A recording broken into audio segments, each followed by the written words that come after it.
I'd say almost everything that's happening now would not be possible but for the huge global pandemic we're facing.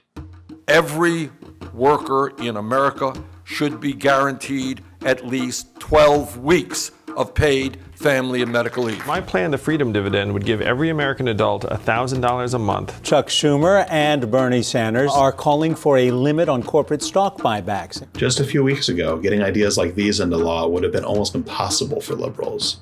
But all of a sudden, with the economy in a tailspin, people's daily lives interrupted, people are looking for answers, and Republicans are open to some ideas they would have never considered before. Some companies, as you know, did stock buybacks, and I was never happy with that.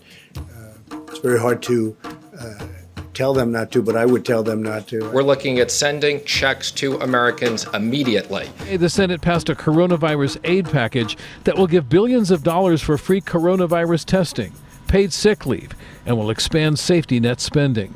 Is that good? Yep, that's perfect. Thank you. We talked to Ohio Congressman and former presidential candidate Tim Ryan about how these desperate times might lead to some progressive measures. There's going to be more of a coalition to implement these things. And yes, I do think it's an inflection point, and I do think we're starting to turn the corner, and we're seeing it more every day. I pledge myself to a New Deal for the American people. As we know, the New Deal was born out of the Great Depression. And the programs to lift up farmers and farm workers, to lift up people in the cities and manufacturing and poor immigrants, that all came from out of the Depression. So it was a huge thing to put people back to work, but it also changed the psychology of the country. Last week, Ryan proposed giving money directly to Americans to try and alleviate this crisis. Republicans are surprisingly on board with that now. The new GOP Senate bill includes $1,200 payments to the majority of Americans, and Congress has already expanded sick leave, although not nearly as much as Democrats wanted. The extension of paid sick leave opens the door. You know what's going to happen on the Democratic side? They're going to try to get another social program out of this. We can't let that happen. Some of these measures are temporary.